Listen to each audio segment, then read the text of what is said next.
Well, hello again from here at Whitley Park. Now, don't be fooled by the sunshine. It's -3 out there. I've actually come back into the dugout to protect myself from that wind chill factor. And in actual fact, the plastic here is intensifying the heat. So it's like my own little greenhouse. I'm quite comfortable in here, even though the here guys are still going the Harry and Marv gloves. Now, I'll tell you what is hotting up is the Martin Dubravka situation at Newcastle. That's just dominated Eddie Howe's press conference inside there. And I'm going to tell you the latest, what I think has happened, what is happening, and what will happen now. As I revealed yesterday at Mail Sport exclusively, Newcastle now, and they're all on the same page here, they want to persuade Martin Dubravka to stay. Martin Dubravka, we want you to stay. I was walking around the house singing that yesterday. Yeah, it really annoyed me. But that's what was going through my head, because that's the big news. That's the big turning point from Tuesday night, that everyone inside the club now, we left the Emirates Stadium, and there was a suspicion on the back of Eddie Howe's quotes, and a few of us went for a drink afterwards in London, and you were just thinking, oh, is there an issue there perhaps between Eddie Howe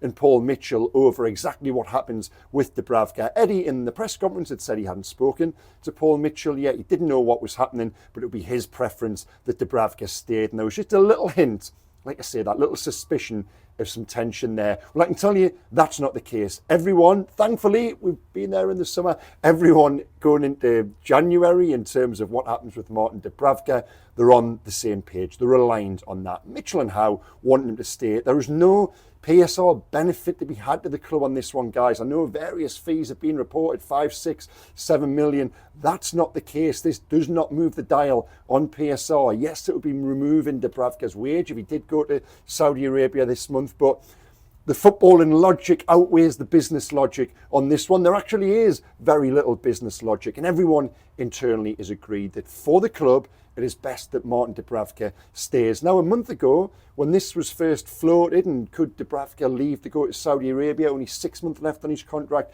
lucrative offer on the table there, turns 36 this month, got a young family. You can see why he would want to go. Number 2 at Newcastle. Well, in the past month, so much has changed. Dubravka is number 1. He's in the team. He is playing tremendously well, perhaps even the best form since he very first joined the club. Who can forget that debut against Manchester United? The team are playing with a confidence, given his ability with the ball at his feet. I think it's actually changed the way the team are playing. He's actually making saves as well. He made a couple of big saves down at Arsenal. If you rewind to when he came into the team last year, he wasn't really saving anything. He didn't seem in a good place at all. He now looks like a different goalkeeper. But this is what they've got to be saying to Dubravka himself as well. They are going to attempt to persuade him to stay. It's all up in the air. Dubravka isn't due back. The players were given a few days off after the Arsenal game. He's not due back until overnight. When those talks, as Eddie's just said to us inside there, they will resume. But he's hoping for a successful outcome. That was Eddie's words. Now, how will that look? Well, Eddie, in answer to my question, said, yes, it certainly helps that the situation you're selling to Dubravka, it's a positive one. He's in the team. He's currently number 1. Yes, Nick Pope will return later this month, but is there any guarantee Pope comes straight back into the side? I don't necessarily think so. And they're not asking him to stay and help the team stave off relegation. There's something special here. He's playing in a team who have won the last 7, who are up to 5th in the table, or have a Carabao Cup final probably, potentially, still the second leg to negotiate, to come in March. So there's everything there for Martin Dubravka from a footballing perspective to stay at the club. But there's 2 sides to this. There's also the financial element of it too. Like we said, Al-Shabaab, that lucrative offer is there. The information was that he wanted to go, and probably still does want to go. He wouldn't have given that tearful goodbye he did down at the Emirates if that wasn't the case. So what can the club do?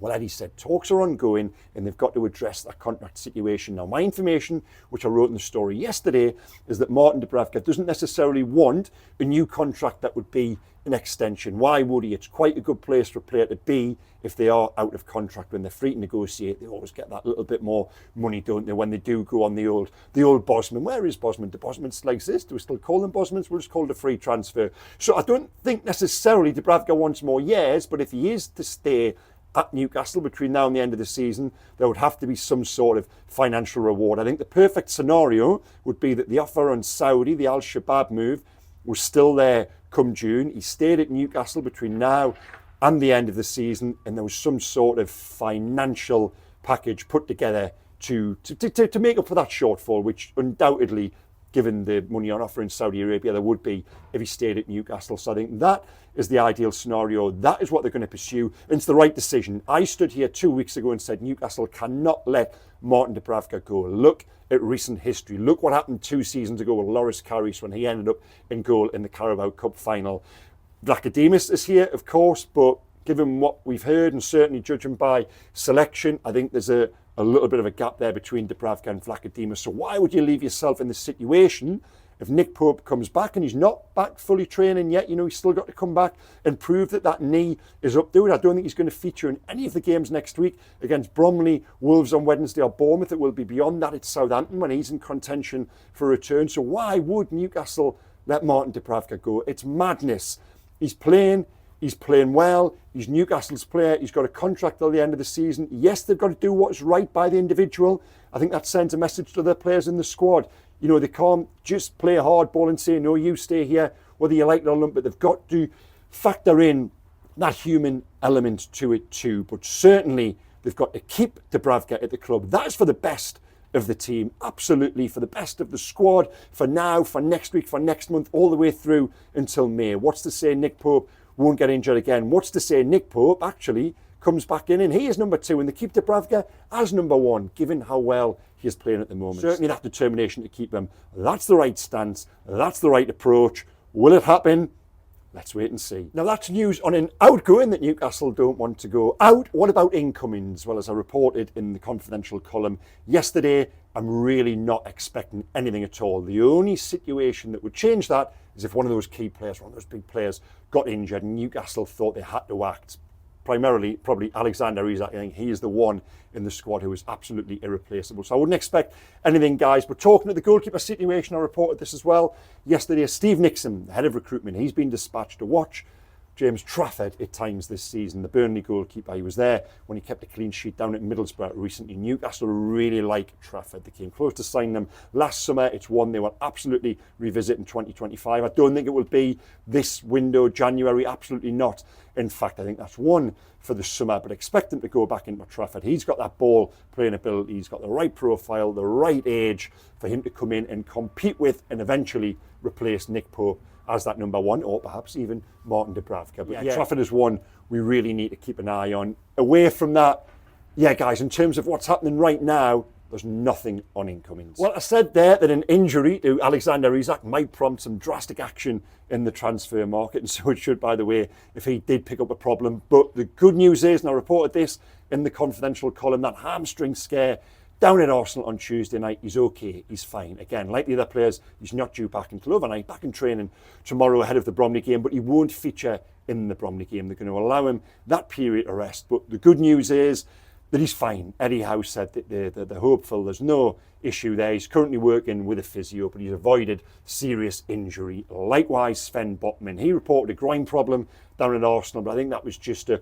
culmination of fatigue. And wow, to go as hard and as strong and as fast as he had done during those 2 games, I think that's understandable. Botman, he's all right. I don't think he'll be another one. He'll be another one who was allowed to sit out of the Bromley game. And speaking of Sven Botman, I did say to Eddie Howe, you know, if you can't persuade Martin Dubravka to stay, will you dispatch Burnham Botman? They seem like a pretty persuasive pair. And Eddie Howe laughed and said, we will do whatever it takes. So guys, the big news coming out of Eddie's press conference, of course, Isak's fit, Botman's okay, won't be involved on Sunday against Bromley, and Martin Dubravka, they want him to stay. Now, what team will Eddie Howe pick against Bromley? I've been flagging this for a while now. The word has been that there are going to be big changes, mass changes. Eddie made a good point inside, though. He said that he's got to factor in, you can't just go and make 11 changes, because then the chemistry, the partnerships, everything changes. He's actually got to pick a team, be mindful of maintaining that momentum. Certainly if I was picking a team now, and this was the idea I had in my head before today's press conference, it would have been Vlachodimos in goal, Trippier right back, Cher and Kelly as the 2 centre-halves, Matt Targett at left back, in the midfield, Longstaff, Miley and Willock. Will he play Willock again after Tuesday night, or will he put Bruno back in, ask Bruno and Tonali to share that number 6 role over the course of the game? That is potentially an option. And up front, I think it almost picks itself. Almiron on the right, Sula through the middle, and Harvey Barnes on the left, with those first team players, if you like, the guys who have started and have done so well of late, with those guys in reserve. A little bit of good news as well. Emil Kraft, now he's back in training. I think he's going to be on the bench against Bromley. And given how well Kraft was playing before, he suffered that really unfortunate broken collarbone on the eve of the game in mid-November. To have him back as well, don't underestimate what that'll do. Just to add that strength and depth. Now, what will happen on Sunday, they should still have enough, even with 11 changes, to beat League 2 Bromley. Now, you might come back and say, remember what happened against Cambridge a few years ago? And it's strange just because we've come to a point now, if you just said 4 or 5 weeks ago, and I don't think this will happen, I'm just, it's hypothetical, but it just goes to show the transformation. Now, Newcastle don't want to get beaten by Bromley, but say they did, just for argument's sake. If that notion had been floated 5, 6 weeks ago, there would have been an almighty backlash against Eddie Howe and the players. How can he continue? Some might have said.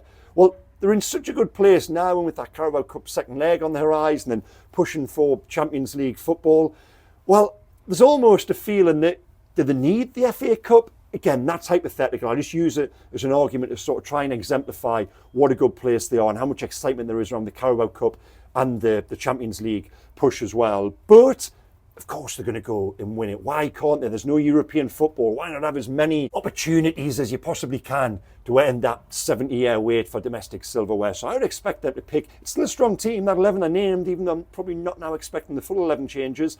It's still a strong team, and it will go and it should go and beat Bromley on Sunday. So, yeah, guys, in terms of a prediction, I got it wrong on Tuesday night down in Arsenal, thankfully. I said they wouldn't get beat. I was right, but I was also wrong because they went one better. I thought they would come away with a draw. They went and won there 2-0, and wow, what a performance that was. The video the other night, please revisit it. I talked over just how that second half was just among the greatest I've seen in terms of resilience and resistance. 7 wins on the spin now, fully expecting it to be 8 after Bromley on Sunday. Now, one of the big newsy items that I've brought this week, and it involves Arsenal, Newcastle United and Alexander Isak on the back page of the Daily Mail today. My information, listen, coming out of the game on Tuesday, the obvious talking point, it was so blatant how much Arsenal could do with someone like Alexander Isak. He really raised his game there on Tuesday night. He was tremendous.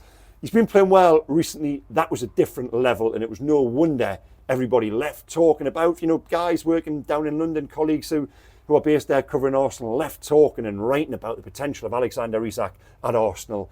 Well, I've done a little bit of digging on this over the last few days, spoken to a few people, got some really good information from the Arsenal end, and as of now, as revealed on the back page of the Daily Mail today, Arsenal cannot afford Alexander Isak. That is the word I'm getting back. Sources really close to Arsenal playing down the prospect of them making a move in the summer. For now, the focus is on outgoings. They would not be able to afford the British record fee it would take to bring in Alexander Isak. So that is good news for you guys. Does it mean he's going to stay at Newcastle? Well, Isak's contract situation is not straightforward. He's got 3 years left to run. He's already the highest paid player at the club. That's not easy to say, highest paid player we got there. But on an open market elsewhere, would he get more money than he's on at Newcastle? Could he demand that? Does he probably deserve that? Well, yes, he does, but because of the PSR situation, as I've reported previously, they can't change that at the moment. They could potentially, at the end of the season, if they got Champions League football, would that then allow them to give Isak a pay rise, and it would give him that platform he wants to perform at, top European competition. And as I said the other night, he looks around the team now and he's just good player, brilliant player. He's potentially got everything he needs in the short term for the next season at least, if Newcastle do get themselves back in the Champions League, which on current form, they absolutely should. So, yeah, the Isak situation felt very uncertain 6, 7, 8 weeks ago.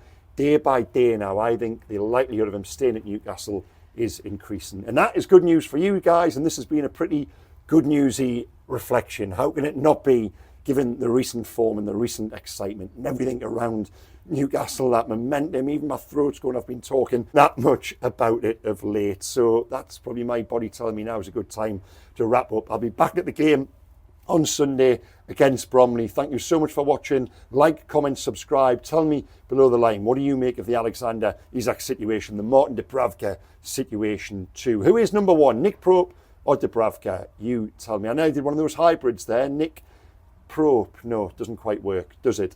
Anyway, yeah, enough. I'll see you on Sunday. Take care, guys. Bye-bye.